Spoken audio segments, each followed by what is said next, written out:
Good morning everyone, my name is Michelle. I hope you're doing well. Welcome to another video. Yesterday I did the bulk of the video just across the creek there, and I want to go there again, and I was just contemplating the possibility of jumping over, but I think I'm overestimating my abilities. I did try it once and caught it on camera years ago over there where it's a bit narrower, and I failed badly. I failed dismally and fell in a swamp. So let's not do that again. Let's walk round. Let's not overestimate our abilities at jumping a creek. Maybe when I was young I could have done it. Maybe when I was young I would have tried it and failed. We'll walk round. What have you got? Wow. Piece of plastic. Weird. Anyhow, what I want to talk to you today about is Knoxville. Knoxville again. You know, last couple of videos, yesterday and day before, I talked about what Donald said in his phone call with Ziggy that happened on the 13th of November.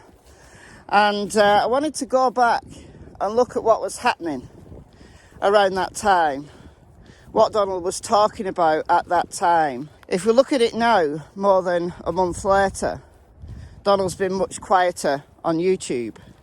You know, he's got his PR team now, hasn't he? He thinks he's like some big hotshot movie star since he's been on Dr. Phil. Thinks he needs a PR team.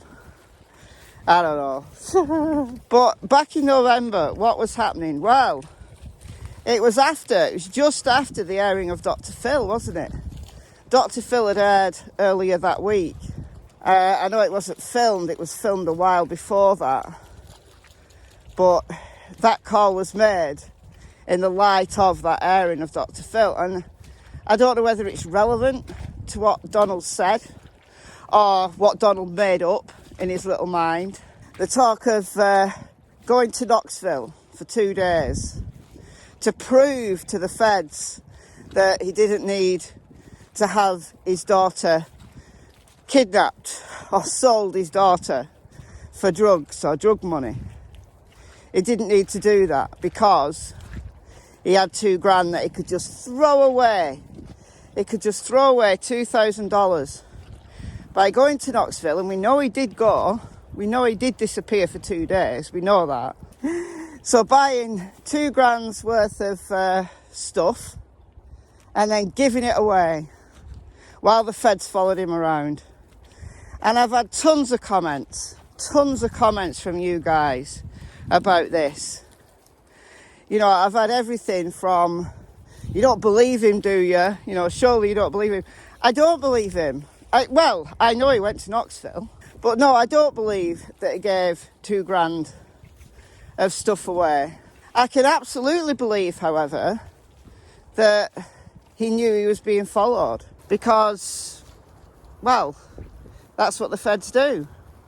You know, when your daughter's gone missing under very suspicious circumstances and the story doesn't ring true, the story doesn't make sense that your wife has told, it's almost impossible to have abducted Summer from the basement or just outside the basement in the way that Candice described. Oh, there's a person with a dog. Right, we'll go back this way. Come on.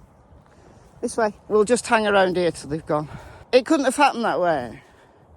Now, she could have been abducted, but after Candice fell asleep or Candice was just not paying attention for 90 minutes or 2 hours even, and somebody got her because Summer might have just wandered a little bit further away, you know, come off the hill, and then abduction is perfectly possible, perfectly plausible, as I've talked about in recent videos. But I went back and I watched the Dr. Phil episodes again.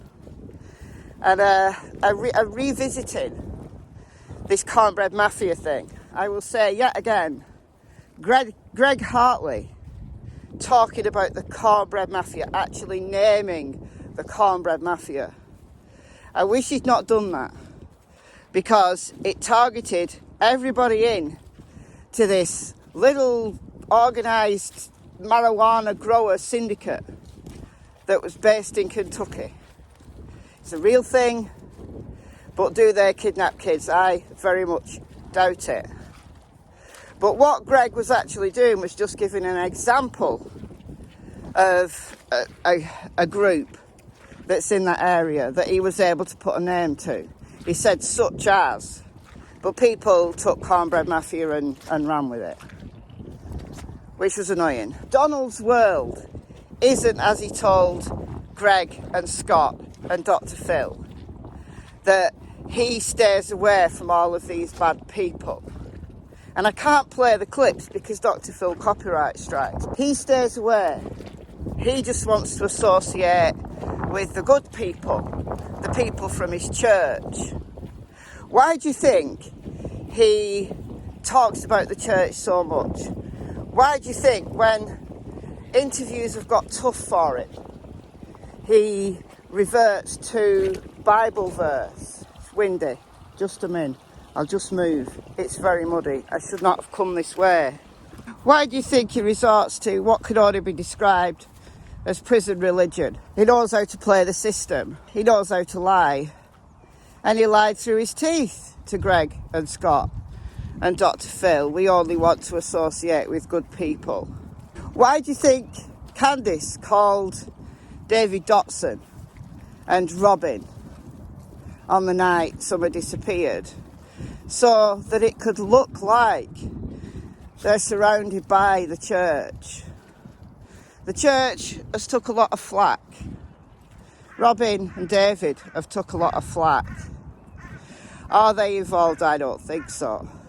I don't think so. But a lot of you watching this will disagree.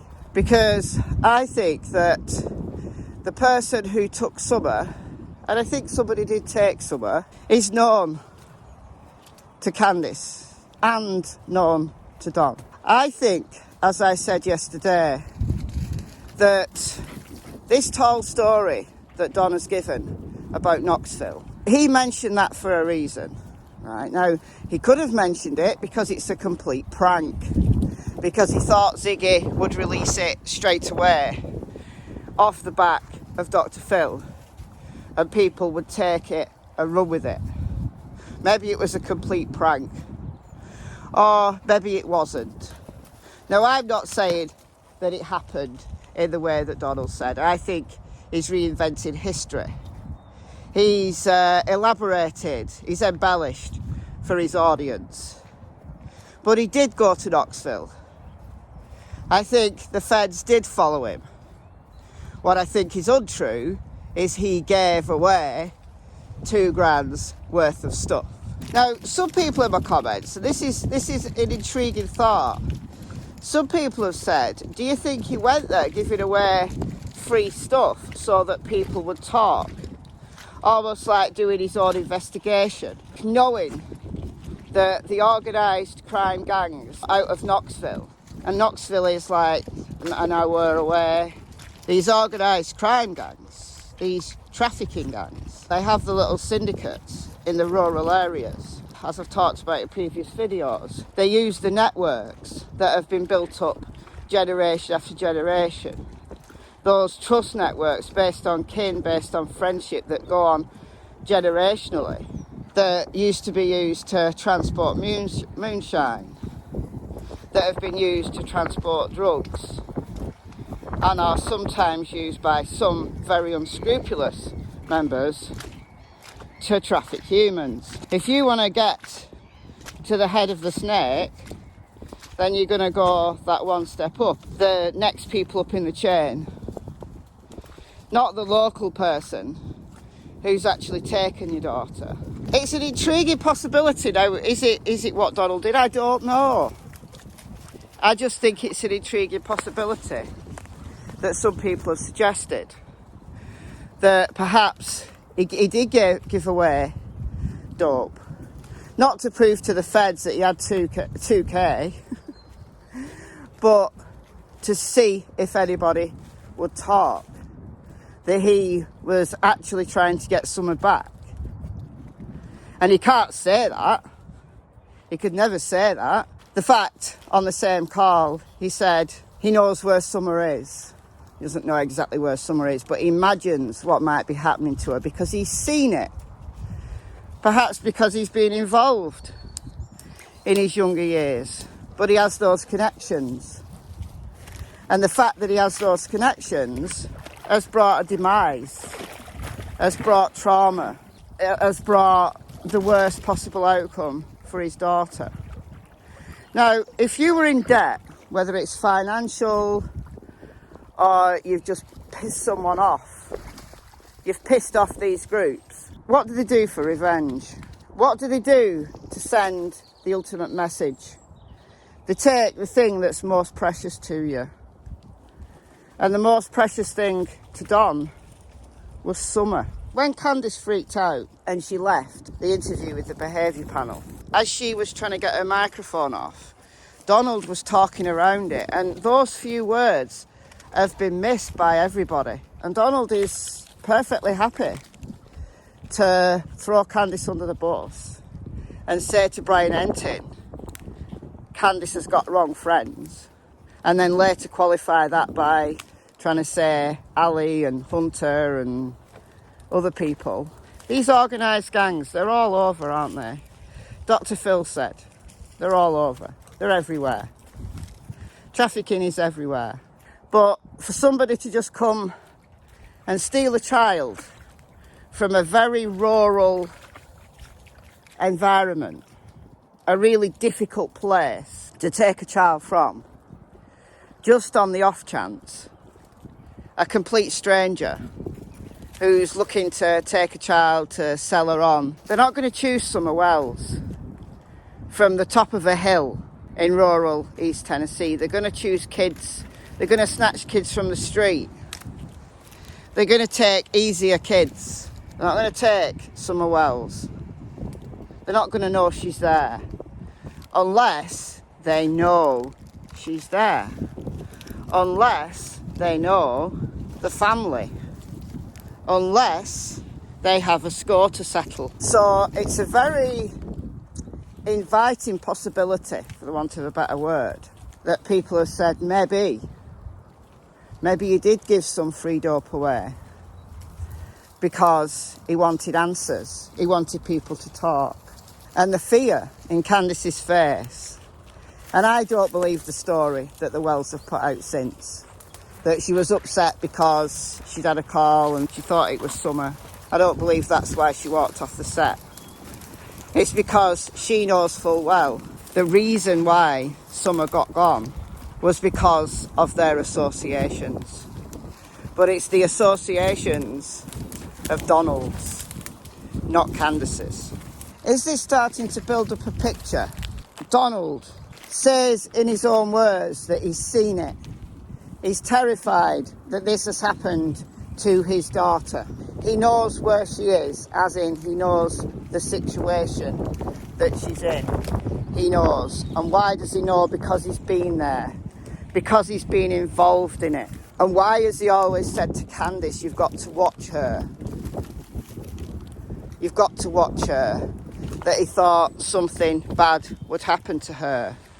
Is it because of all the associations he's had in the past? Is it because of all the bad things he's done in the past? Is it because of all the wrong friends he's made? Donald leaks his truth, but he does it in a way to make him look good and everyone else look bad. He's set Candice up, in my opinion. I'm not saying Candice is innocent by any means. I don't think she is. But I think when Donald has said, you've got to watch her, it's because he knows.